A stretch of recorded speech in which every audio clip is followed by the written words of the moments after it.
منبر نور پہ جلوہ افروز مقتدر سبیل احترام مقدس علماء کرام اور معزز سامعین کرام، السلام علیکم ورحمۃ اللہ وبرکاتہ۔ الحمدللہ الحمدللہ الذی وکفا والصلاة والسلام علی عبادہ الذین اصطفیٰ، خصوصاً علی حبیبہ ورسولہ سیدنا و مولانا محمد المصطفیٰ وعلى آلہ وصحابہ الذین قاموا بصدق واصطفاء، اما بعد فاعوذ باللہ من الشیطان الرجیم، بسم اللہ الرحمن الرحیم، لن یجعل اللہ للکافرین علی المؤمنین سبیلا،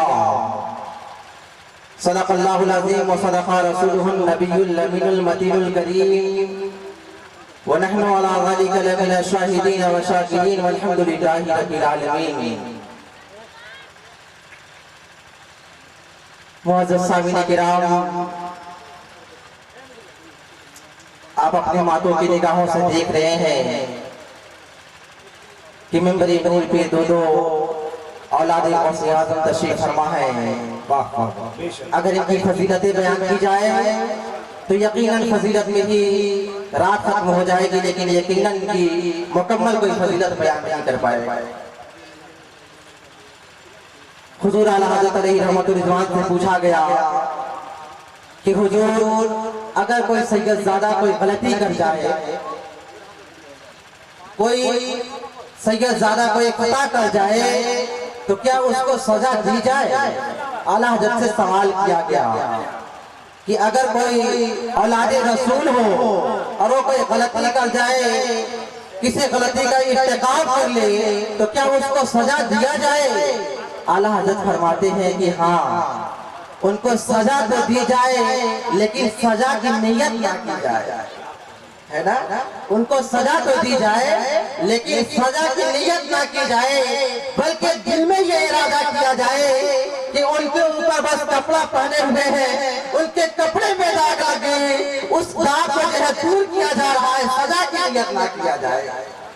اور امام اعظم کے ایک واقعہ، امام اعظم علیہ رحمت الرضوان ایک مرتبہ جو ہے حدیث کے درس دے رہے تھے، سارے شاگرد بیٹھے ہوئے تھے درسگاہ میں۔ امام اعظم ابو حنیفہ رحمت اللہ تعالیٰ علیہ درس کے درمیان کبھی کھڑے ہو جاتے پھر بیٹھ جاتے، اسی طرح سے اتفاقاً 4 مرتبہ ہوا، 4-5 مرتبہ، کئی مرتبہ امام اعظم علیہ رحمت الرضوان ایسا کیے۔ تو شاگردوں نے پوچھا کہ حضور آخر معاملہ کیا ہے؟ آخر معاملہ کیا ہے؟ میں آپ کو بتانا چاہتا ہوں کہ سیدوں کا مرتبہ کیا ہے۔ امام اعظم علیہ رحمت الرضوان جواب دیتے ہیں کہ اے میرے شاگردوں، اے میرے طلبہ، تمہیں معلوم نہیں کہ ایک بچہ دروازے کے سامنے سے گزر رہا تھا جو اللہ کے رسول کی اولادوں میں سے تھا، میری یہ غیرت نے کبھی گوارا نہیں کیا تو وہ بچہ ہمارے سامنے آئے اور میں بیٹھ کر کے درس دیتا رہوں، میں سیدزادے کی عزت کے لیے کھڑا ہو جایا کرتا تھا۔ امام اعظم جس کی ہم تقلید کیا کرتے ہیں، انہوں نے سیدوں کی تعظیم کی ہے۔ آپ کے ممبر پہ دو سیدزادے تشریف فرمائے، یقیناً آپ کا جلسہ کامیاب ہوگا۔ پڑھے درود پاک اللہ رب محمد صلی اللہ علیہ وسلم، محمد صلی اللہ علیہ وسلم، صلاۃ و سلام علیکہ یا رسول اللہ صلی اللہ تعالی علیہ وسلم۔ محترم سامعین کرام، جلسے کا مطلب یہ ہوتا ہے کہ علماء چند باتیں بیان کریں، اس کو سن کر کرے، اس کو سمجھنے کی کوشش کرے اور اپنی زندگی کے عمل میں بھی آنے کی کوشش کرے، یہی جلسے کا مکمل مطلب ہوا کرتا ہے۔ اللہ رب العزت پاک کلام میں ارشاد فرما رہا ہے، لن یجعل اللہ للکافرین علی المؤمنین سبیلا۔ اللہ فرماتا ہے کہ یقیناً اللہ تبارک و تعالی ہرگز کبھی بھی کافروں کو مومنوں پر غلبہ نہیں دے گا۔ اللہ تعالیٰ کبھی بھی کافروں کو مومنوں پر راہ نہیں دے گا۔ لیکن آج ملک ہندوستان میں عجیب کیفیت پیدا ہو گیا ہے، عجیب ماحول برپا ہو گیا ہے کہ مسلمانوں نے ہندوستان کے مسلمان سارے لوگ غیبت پہ ہیں، سارے لوگ پریشان نظر آتے ہیں اور ان کا اپنے آپ کو یہ एहसास करना पड़ता है कि शायद हमें अल्लाह रब्बुल इज्जत ने मुसलमान बनाया है तो हमें डर करके जीने की जरूरत होगी, हमें अपने आप को सतर्क करने की जरूरत होगी। लेकिन याद रखो अल्लाह का वो फरमान नहीं है अल्लाह सबीरा कि अल्लाह तबारक व तआला कभी भी काफिरों को मोमिनों पर गलबा नहीं देगा। आज मुसलमान ये सोचते हैं कि शायद हम लोग हिंदुस्तान में रहने वाले हैं, हमें डर करके रहने की जरूरत होगी।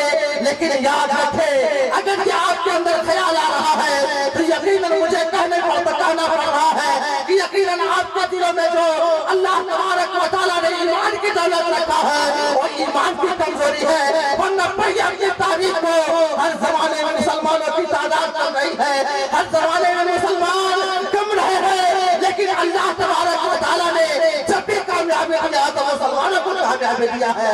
जंग के बदर का नक्शा देखिए, उस वक्त मुसलमानों की तादाद कुछ ज्यादा नहीं थी, लेकिन अल्लाह तबारक व तआला ने जब भी कामयाबी दिया तो सहाबाए किराम को दिया है। कभी आपने गौर करने की कोशिश किया कि आखिर पहले जमाने में जो सहाबाए किराम की जिंदगी थी भले से तादाद कम थे, लेकिन अल्लाह तबारक व तआला उनको कामयाबी दे रहा था। क्यों? क्योंकि उनके दिलों में जो ईमान की रोशनी थी वो इस कदर रोशन था कि ईमान की बदौलत अल्लाह तबारक व तआला सारे लोगों पर गलबा अता कर दिया करता। बहुत खूब माशाअल्लाह। अल्लाह तबारक व तआला सारे लोगों पर गलबा अता कर दिया करता था।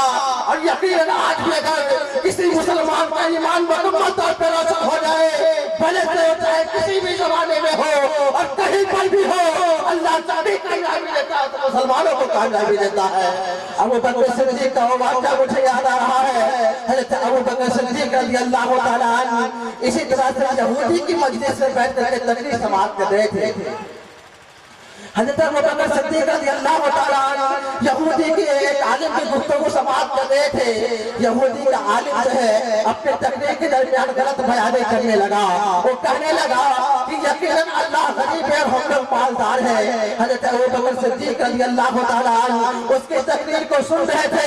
जैसे ही उन्होंने सुना कि यहूदी का आलिम गलत बयान कर रहा है, हज़रत अबू बकर सिद्दीक मजमे से उठते हैं।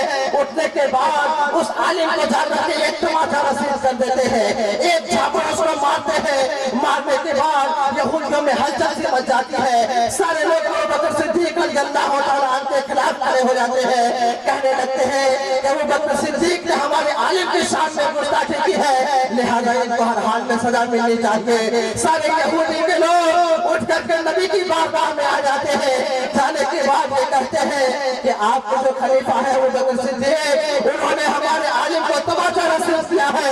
हमारा आलिम हक बयान कर रहा था, लेकिन अबू बकर सिद्दीक जानबूझकर मेरे आलिम को तमाचा रसीद किए हैं, लिहाजा उसका फैसला कर दिया जाए। हज़रत अबू बकर सिद्दीक को बुलाया गया। हज़रत अबू बकर सिद्दीक वहां पर आ गए हैं। हज़रत अबू बकर सिद्दीक से आकर इरशाद फरमाते हैं कि अबू बकर सिद्दीक आपने इनको क्यों मारा है? इनका आलिम हक बयान कर रहा था, आपको नहीं मारना चाहिए था। अबू बकर सिद्दीक कहते हैं या रसूल अल्लाह, इसका आलिम गलत बयान कर रहा था। वो कह रहा था कि यकीनन अल्लाह गरीब है, हम लोग मालदार है, यकीनन अल्लाह फकीर है, हम लोग मालदार है। यहूदी का आलिम कहने लगता है नहीं, अल्लाह के नबी में ऐसा नहीं कह रहा था, बल्कि ये कह रहा था कि यकीनन अल्लाह मालदार है, हम लोग फकीर है। वहां पर वो जाकर के अपना मामला बदल देता है।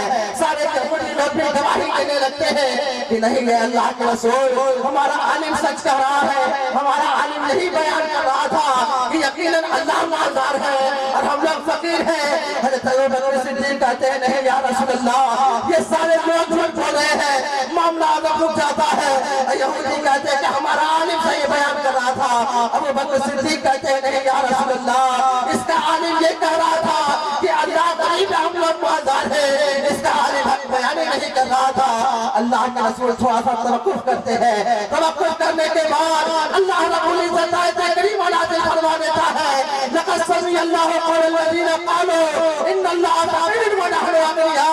अल्लाह ने फरमाया कि यकीनन है अल्लाह के रसूल, ऐ मेरे हबीब सिद्दीक़ अकबर सच कह रहे हैं और यहूदी सारे के सारे लोग झूठ बोल रहे हैं। मैं आपको ये पैगाम देना चाहता हूँ, सारे यहूदियों के बीच में हज़रत अबू बकर सिद्दीक जगह थे, लेकिन उन्होंने ये फिक्र नहीं किया अगर यहूदी के आलिम हक बयान से उधर हट अलग हो गए, अगर वो गलत बयान करने लगे, गलत دیکھا جائے یا سنا جائے ابو بکر صدیق نے سارے لوگوں کے بیچ میں تماشا رسید کر دیا اور دنیا والوں کو یہ بتا دیا کہ تمہارا چاہے کوئی بھی ہو اگر وہ حد سے الگ ہو جائے اس کو جواب دینا چاہیے. میں آپ کو بتانا چاہتا ہوں بھلے سے اور زمانہ آج رہے کہ اللہ رب العزت کا آیت کریمہ نازل ہو لیکن اگر مسلمان اپنے ایمان کی روشنی کو منور اور روشن کر کے کسی بھی میدان میں اتر جائے گا اللہ جب بھی کامیابی دے گا تو مسلمانوں کو کامیابی دے گا. اللہ فرماتا ہے کانا حق میں نہیں لگا سلموں میں اللہ جب بھی مدد فرمائے گا تو مسلمانوں کی مدد فرمائے گا. بس مسلمان اپنے ایمان اور عقیدے کو درست کر کے کہیں بھی اللہ کا نام لے کر نکل جائے اللہ جب بھی کامیابی دیتا ہے تو مسلمانوں کو کامیابی دیتا ہے. آئیے بس اتنے ہی میں اپنے گفتگو کے اختتام دیتا ہوں. بہت سارے علماء کرام ہیں جن کے آپ گفتگو سماعت کریں گے انشاءاللہ العزیز. آپ کو یہ جلسہ سننا یقیناً کامیاب و کامرا ہوگا. بھلے سے کوئی جلسہ نہ آئے علماء کی باتیں سمجھ میں آئے یا نہ آئے اگر وہ ثواب کے لیے سے آ جاتے ہیں تو اللہ تبارک و تعالیٰ اس کا اجر و ثواب عطا فرما دیا کرتا ہے. اللہ رب العزت کی بارگاہ میں دعا گو ہو مولا قدیر ہم مسلمانوں کو راہ مستقیم پر چلائے. استغفر اللہ رب من کل ذنب و اتوب الیہ. السلام علیکم ورحمۃ اللہ.